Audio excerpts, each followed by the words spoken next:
Awesome. Thank you so much, Matt, for having me out here. This is my first time at LISA. I'm wearing a jacket because I live in California and it's cold here. And apparently it's not even winter solstice, so that's crazy. But so I'm going to tell you a little bit about my journey at JPL, some of the things I built regarding analytics and how we started to grow a DevOps culture. And hopefully it's fun. I'm really glad we got to see the end of Caskie's talk to see all the crazy, interesting visualizations and things not to do. We do our best to try and make things useful for our engineers operating spacecraft on other planets. So just a little bit about myself. I'm actually originally from Boise, Idaho, and I grew up there. I've worked at HP, worked for a couple startups. I got to float in zero gravity with a real astronaut as my senior design project. And this was like my real hook into space. I was an intern at JPL one summer, and I didn't know anything about spacecraft. And I was like, maybe this is going to be awesome. And I came back with just on fire for space, for how we do exploration. So I had a really cool experience early on. And then I started full-time at JPL, which is kind of like a Disneyland for nerds. We have all sorts of gadgets and gizmos. We have a Mars yard where we actually drive our rovers around. For those of you, does anyone who know, not know where JPL is? Okay, so JPL is in Pasadena, California. It's the only only a NASA lab in LA. So what we do is we build rovers. Mars is our primary exploration target, and NASA will basically tell us to go build a rover for Mars, and JPL will be like, heck yeah, we will. In fact, we built like 4. So the one that I started working on was the Mars Science Laboratory, or Curiosity, which is the largest one in the image there, and it's about the size of a mini SUV. We launched in 2011 and landed it with a rocket-propelled jetpack in 2012. So I've had a chance to wear many hats at JPL, playing different roles. Some of these hats encompass your entire body. So you have to be in a clean room. We don't want to take our microbes to Mars. So we spend about 2 years building the spacecraft after the design is finished. And I had the privilege to be on the assembly, test, and launch team. So we're actually building the spacecraft, running tests, working with the hardware, and trying to make sure it's functionally okay and ready to launch and go to Mars. So one of those hats is software development. So software is everywhere. And as like most software developers, we love putting comments in our code. Well, on spacecraft, we actually sign a piece of the hardware. That's how kind of hardware works. So there's a piece of hardware there that I got to sign and put a little smiley face on. And then after we landed on Mars, we took a picture of it with Mars in the background. And we're like, this is cool. There's my Easter egg comment in my code. So what I was working on was the ground software and actually functional verification of the spacecraft. And some of the things I learned very early on was that building spacecraft is totally different than building ground software. The risk is much higher. The requirements process is much longer. Most of these missions take 8 to 10 years just to go from concept to launch. So it's a very long tail. But the ground software is typically more agile. You have a little more flexibility, a little more freedom. But why don't those two sync up all the time? Sometimes the spacecraft processes and methodologies leak into the ground software, the place where you should be more innovative and faster because you can change it. So one of the problems as a systems engineer working on this mission that I encountered many times over and over again, and I've been at JPL for almost 8 years, and I've had lots of experience with this data, and it's mostly telemetry. If you can think of an IoT use case where you have tens of thousands of little sensors tweeting back data, well, that's basically what we have from Mars. Our Martian spacecraft send about 15,000 discrete pieces of information back to Earth that report things like powers, voltages, state of health. And in order to actually use this data, you'd have to first query it out of an old legacy SQL database and then put it in Excel. And if anyone's ever tried to do that for 1 million values, you know it doesn't work out well. So you start using something like MATLAB, which doesn't scale either. And then the graph was basically a PowerPoint chart that you would email to your colleagues and say, here, what do you think of this? And then they go, well, what about this one little data point that over there? Can you go redo this work? And this process is like a week, maybe 2, just to build a life of mission trend. This is a plot of the thermal values for one of the zones on the spacecraft. You can see the nice Martian entire year going from summer to winter and back to spring. And so when they told me what they were doing, I was like, "Are you kidding me? Like, why are you doing it this way?" And I had been doing it this way too. And like, there's got to be a better way. There really has to be. So the last several 2-3 years of my career at JPL, I would join the office of the CTO, and this is a place where we have a little more freedom to work with some of these newer technologies. So cloud computing, some of the newer databases. I was like, this is a problem that I've been trying to solve for a long time. I wonder if I can actually use some of this newer technology to it. So what we did is, within a couple weeks, brought in all that data that used to take weeks and days to query out, and put it in a search database and built a visualization. So I'm going to show you a quick video here of how that works. So now users from a web browser can very quickly see the exact same data they were putting into PowerPoint. They can zoom in, zoom out, and go down to the finest level of detail. And every time they're doing a mouse action, it's actually making a new query. These queries were happening in seconds and hours. Now they're happening in less than a second, going back into a browser, and it gives them much more context, and they can ask the questions they want immediately. They can actually isolate individual channels of information, compare them to others. I've been seeing an overall trend in just instantly. That whole process used to take forever, and now they can just very quickly identify minimum and maximum temperatures. You can see during the winter time, there's actually outliers that happen. That's kind of what's interesting when you're looking at these long-tail things. Instead of emailing all these PowerPoint presentations, we can actually email links that are interactive. So when people want to ask more questions, they can ask their own questions. They get the link, they can click around on the chart, drill down, ask their own questions, get their own insights, and it's a much more collaborative experience. It's much less one way. We also started bringing in other data sets like the log messages that come out of our spacecraft. You can very quickly search and filter on these messages. And we get about 30,000 of those a day. And for added context, we brought in the images very quickly from another API so that we can actually see what the rover is doing while these data points were being collected. Another correlation of information. Why was this temperature colder? Was there a shadow in the way that was making it not get enough sunlight? And so now we could instant context. So our thermal engineers were completely thrilled with this, and it really took off. And how we built it was completely different from how other software was built for missions. And it became so useful that it grew and grew, and other missions started to adopt it, and now it's actually the baseline for how we do a lot of our mission operations. So what we learned from this proof of concept was that search makes your data discoverable and collaborative. By being able to find what you're looking for, you can actually make better use of it and get to the data faster. The other thing we learned is that because this was a greenfield project, we had a passionate end user, our thermal developers, going through PowerPoint and MATLAB. And with a passionate developer, me, who wanted to fix a problem, put them together in a very short amount of time. The iteration cycle was so vigorous that we had a working prototype in just a few weeks. It was an amazing recipe for how do you solve a really hard problem very fast.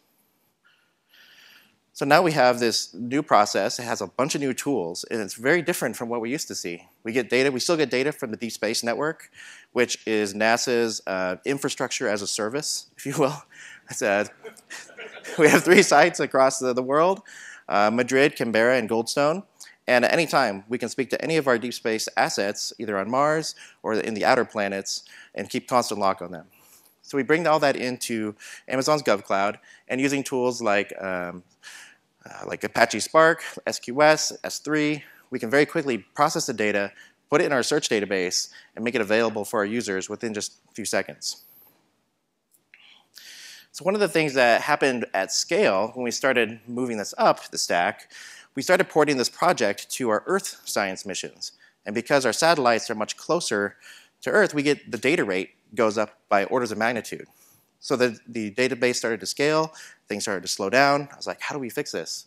Well, one of the things you can do is roll-ups. Some of you might be familiar with this concept. You basically aggregate your data out so that you can have a smaller subset that you're actually looking over. Now, what's interesting about this telemetry data is when you're doing those trends, what you're really interested in are the minimum and maximum values. So the min and max. You want to see where are the outliers. Did I ever spike voltages or drop currents unexpectedly? The averages are really deceiving. You see this flat line. You're like, where are my diurnal patterns here? How come it's gone. Well, the min and max are like actually what's pretty interesting. And with tools like Elasticsearch, you can actually do those kind of queries in real time and get them out. But it doesn't scale that well. So I came up with this way of doing the rollups, figured out a couple intervals, started indexing data, and you see massive reduction in the data size that you actually have to search over.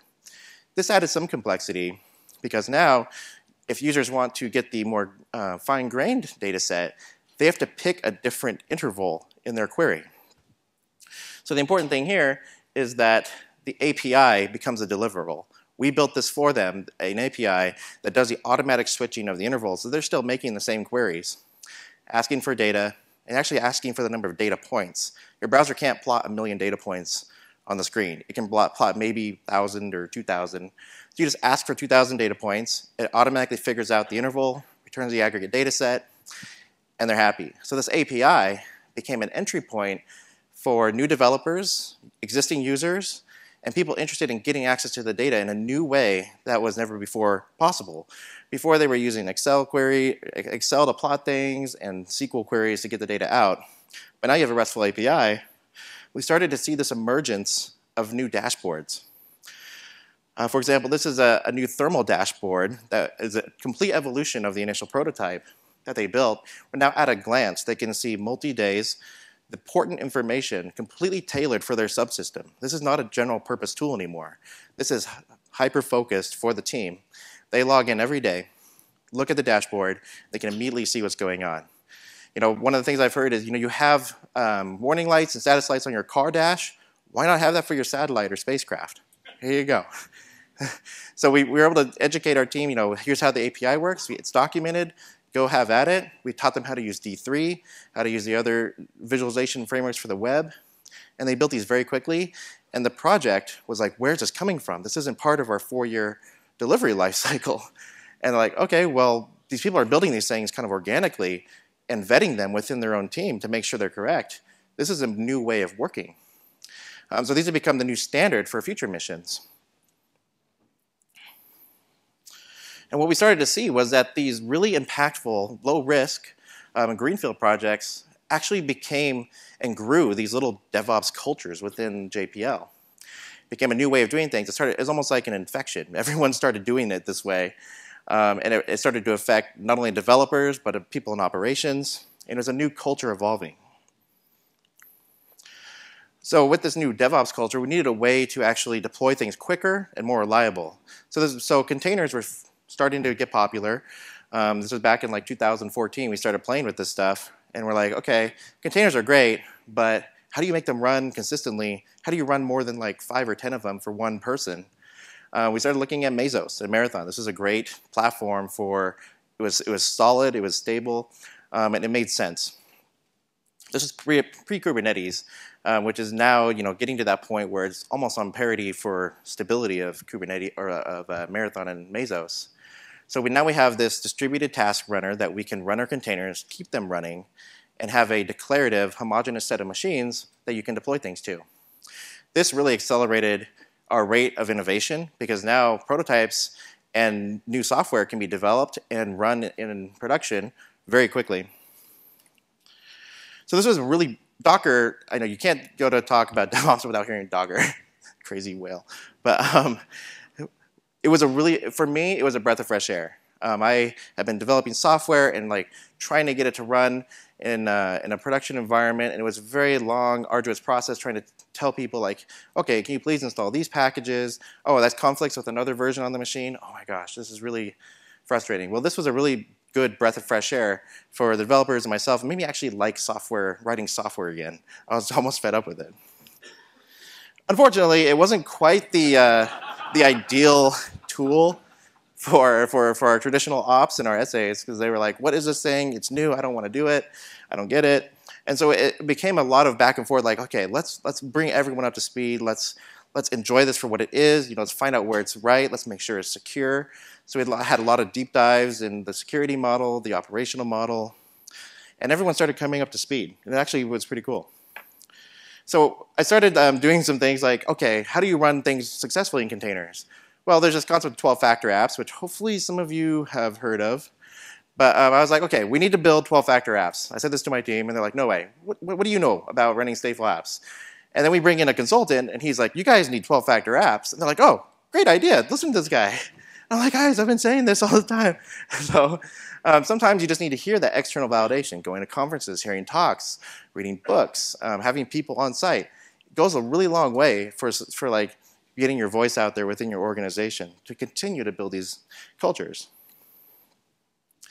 This is a classic NASA quote. Failure is not an option. This was Gene Kranz, a NASA flight director. And most of us practitioners would never say this, right?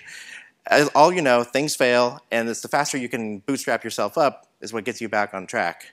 But in the NASA's world, you have one chance to launch something, and if you forgot it or broke it, it's not getting fixed. There is no pit stop. There is no oil change on Mars. So in order to do faster innovations, you actually want to fail fast and fail often.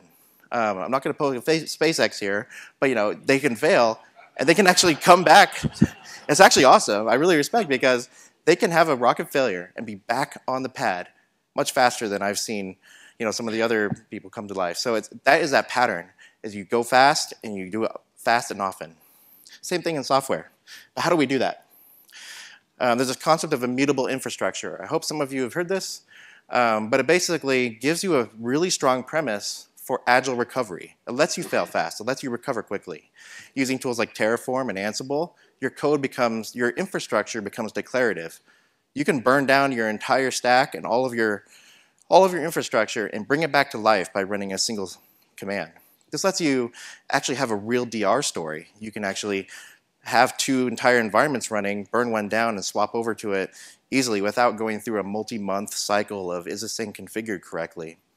Having these tools is great, and it doesn't matter if it's Ansible or Salt or Puppet. As long as you're using one, what matters is that it's in code and recoverable.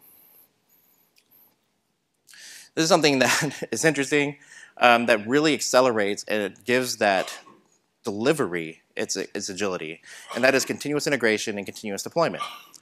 So one of the things we started to build on top of this containerized platform was a way for developers to develop, deploy, and operate their own applications, containerized applications. And it's a very simple workflow. You register your app, you go into your chat room on Slack, and you do the initial deployment. It starts monitoring your Git repository, and as you get pushed to your changes, it will rebuild your container and push it out. So I'm going to show you a little quick demo of how this works.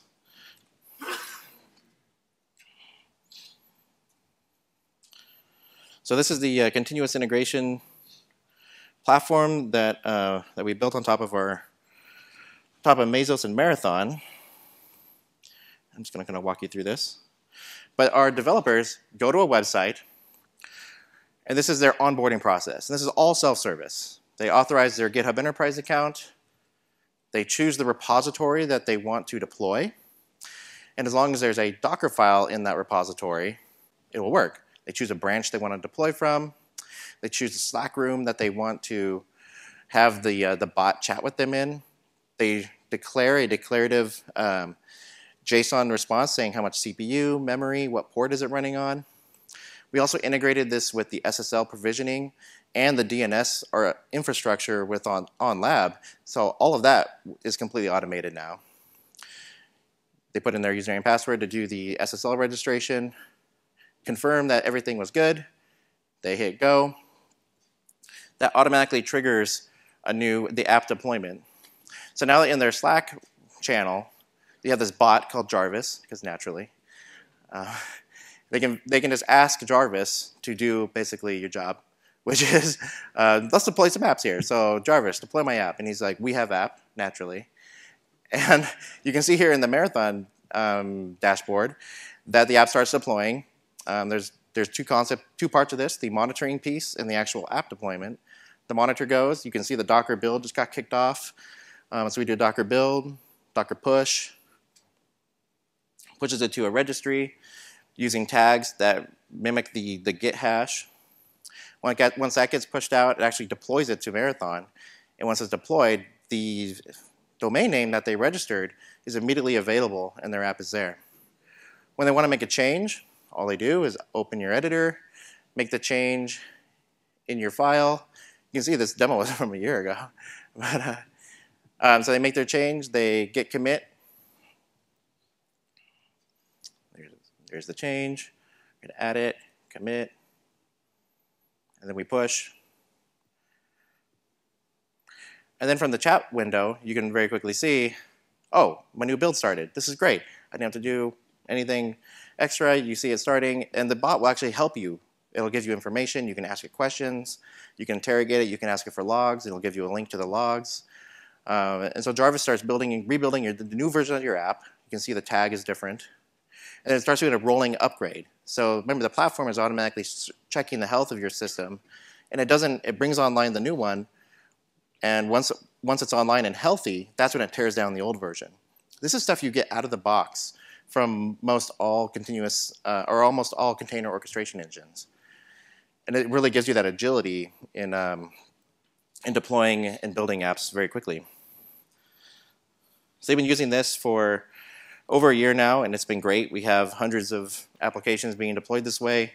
It's perfect. One of the anecdotes from my colleagues was he was able to build a visualization, a node application with D3, push it to the Moki infrastructure, walk over to his boss's desk and bring it up on his boss's computer, and he's able to show him, walk him through what he did. He's like, this is unreal. It's a new collaborative way of writing software, and it's actually fun. Some of the new other features we're adding are like canary builds. We'll actually tell developers, how much memory your app is using, whether or not it's configured correctly. And one of the things that I did with this bot, that's kind of a DevOps way, is anytime someone would bug me about something being wrong, or like, I don't know what's going on, my app isn't showing up, I'm like, well, you don't have the right port exposed, or you're blowing the memory budget here. Anytime there was a question like that, I go automate it. And so the bot, now I just automated all those support questions so that they don't have to bug me, so I can keep focusing on writing code and making the platform better. We built this in a very lean way. This is not a big system. It's basically taking all the API calls that are part of the system, like GitHub's API, the Slack API, the Docker API, Marathon API, and we just glued them together.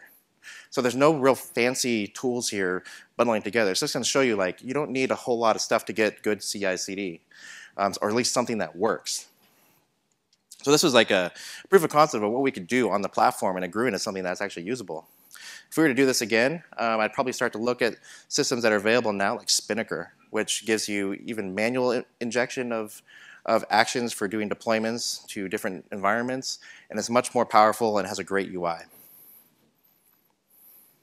So one of the important things to do is make sure you level up your team. This is why some of us are here. You want to build your skills. You want to launch your career to the next level, and everything is changing.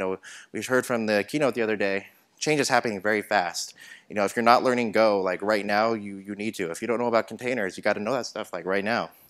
So our developers, and we have a team of practitioners. We have meetups on lab where we share ideas and collaborate. So people aren't just like, it's not just up to themselves to try and build up their skill set. We actually help them. And there's great ways to stay up to date and stay on the cutting edge. Hey, who knows what spacecraft this is here? Hopefully some people, okay, a couple. Yeah, this is Juno. This is a spacecraft that arrived at Jupiter in July. It's a pretty recent mission. It spent 5 years cruising to Jupiter. So a lot of the people that worked on that project don't even work at JPL anymore. So yeah, it's there now, and they didn't even get to see it. But so you want to be able to stay on the cutting edge. How do you do that? You go to conferences, you go to your local meetups. Some of the meetups I really like are the Docker meetups, the Elasticsearch meetups, the DevOps meetups, any kind of cloud or OpenStack meetup. This is where you meet and network with people and get help. If the people you work with don't know the answer, you can go to a meetup and someone might have the same problem you have and you might get a different answer. Some of the interesting sites I like to troll are Twitter is great for getting real-time updates from people who are in the meat of the problems. Medium's a great source for some of these reviews and even security, keeping up to date on security. Hacker News is okay, but it's kind of crazy. There's a lot of Yahoos on there, but it's usually a really good source for the latest. And from a development point of view, if you're tracking a project that you're passionate about, something like Kubernetes, then look at the changelog. You get a lot of the changelog. You can anticipate what is going to break my system or affect my users before you even deploy it. And it usually takes, maybe 5-10 minutes to go through a large changelog, but it's totally worth it. At the end of the day, DevOps isn't rocket science. I gotta have my obligatory rocket science slide in here. But it really isn't. It's about using tools that make sense. If you're a developer, it makes sense. If you're ops, everyone starts to work together and get up to the same skill. And everyone's helping each other. It's not like, oh, I'm much smarter than everyone else, and so this isn't going to work. No, it's everyone trying to learn each side of the coin and meet in the middle. And it's all about culture at the end of the day, and about the people you work with. The team of people you surround yourself with are the people that are going to make you the most successful.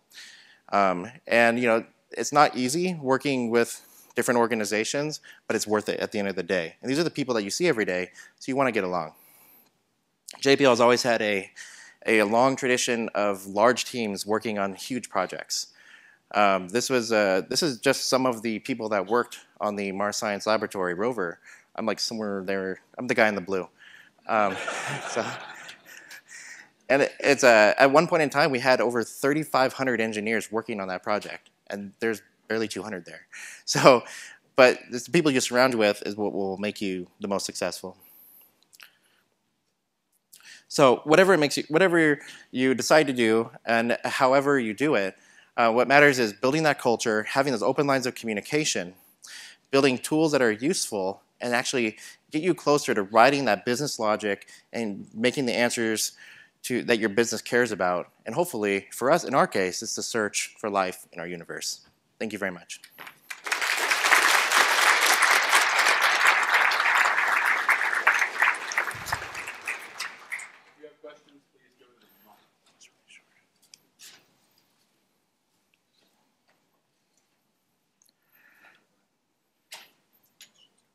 Whoa, another question. I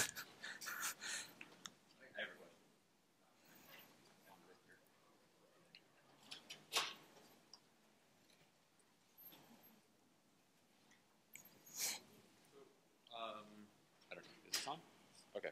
So one of the questions that I had was that I saw you guys built a ton of new instrumentation, new processing, new visualization for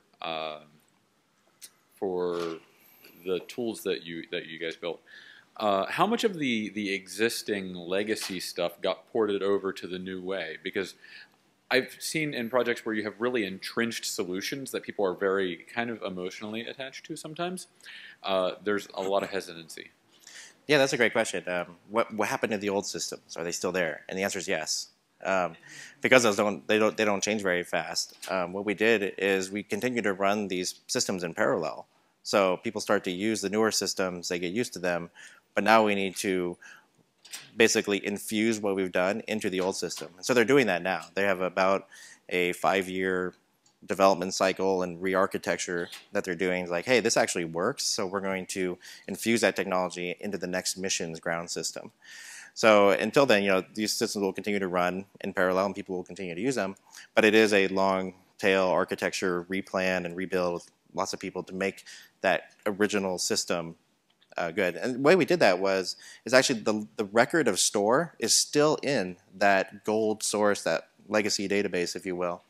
So we don't actually perturbate or change that record of store at all. We did everything in a safe environment for prototyping. We copied the data. And in this case, that was great. It let us move much faster without actually affecting these mission systems that took years to plan and deploy and build. I got a question for you about the rover itself. When you're building for NASA and it goes up over to Mars, is it handed off completely over to NASA, or any changes, code updates done by JPL? That's a good question. Who operates the spacecraft? So JPL, we most of our work is NASA, and we have missions, and we actually build, test, launch, and operate the missions from JPL. That's why we have our infrastructure as a service at the Deep Space Network. So we get all the data ourselves, we bring it back to JPL. So there are people at JPL actually operating the mission. We work, we're not NASA employees, but we are designated operators and flyers of the spacecraft. So yeah, there's a fairly large team, and what's interesting about the Curiosity rover is that it's a joint mission. There are other countries that built instruments on board. So we have people in Russia, people in France, that all contribute to the daily operations of the rover. So it's like a very collaborative all-day telecon in order to plan what the rover is going to do that day. I was wondering, maybe it's not necessarily directly related to the topic. I mean, how do you do this locally with the containers? What is your experience? Because there is a pain point when your configuration, when you deploy, it's fine. But you know, the file system, the mount points in the host and this deal, I mean, you must have been through the hurdles. You're seeing the, yep, the dead fish, right? Can you expand on that? Yeah, that's a good question. How did we grow up with containers, with all of its edges around security, volumes, networking? And it really has been an evolution of the process. Mesos and Marathon has, moved fairly slowly in the adoption of some of these newer ways of working with file systems. For our continuous deployment, we basically said it's got to be a stateless application, or you host the database somewhere else. So until we have a self-service storage solution for persistent data, we're basically deferring that until we're isolating the types of workloads you can run. You got to run your own database if you want to continuous deploy your application. So it's not actually for stateless applications. Now for the more stateful things like Elasticsearch we run on Marathon, that's a more carefully crafted deployment where we use a lot of the primitives within Marathon to isolate the application onto a specific fleet of nodes. We mount the data points so that the volume is there, and then we kind of rotate them around for rolling upgrades within that fleet of machines. So using containers for the isolation of the packages, the JVM, the constraining of the memory so that we can handle gracefully all the memory overflows, as well as the continuous monitoring of the database. All that stuff is handled by the platform. It's kind of a follow-up to that question. So did you containerize Hadoop, and what was the decisions behind going with Mesos over Yarn and other bits? And I'm also curious how you got what your personal path, and hardware to software, how did you wind up where you were? So those are my two. And thank you. Yep. Good question. So how did we build our ETL pipeline? Well,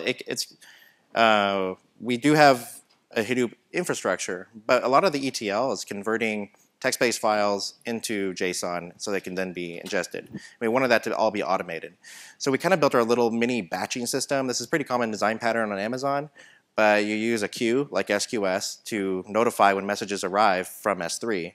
So the hardware, as soon as it arrives from the Deep Space Network, it just copies the file to S3, and that triggers a message which populates a queue, and then we spin up Spark workers that are in containers. So we're not actually using the Spark full cluster or anything. We don't need that for this small data. So that creates basically a fleet of workers that consume the queue, ingest the data, do the transforms, and we can scale it up and down depending on how much data is coming in.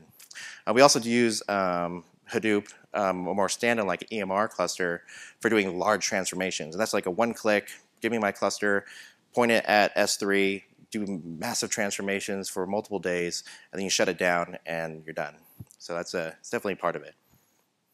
I've seen many efforts of getting Hadoop to run on Yarn, getting Yarn to run on Kubernetes. I've had done a lot of work on that too, and it's actually an interesting way of making your workloads for Hadoop portable. You don't need to have a dedicated Hadoop instance. If you have a Kubernetes cluster, you can spin up Yarn and then run things like Hive and Zeppelin for Spark in a more agile, portable way.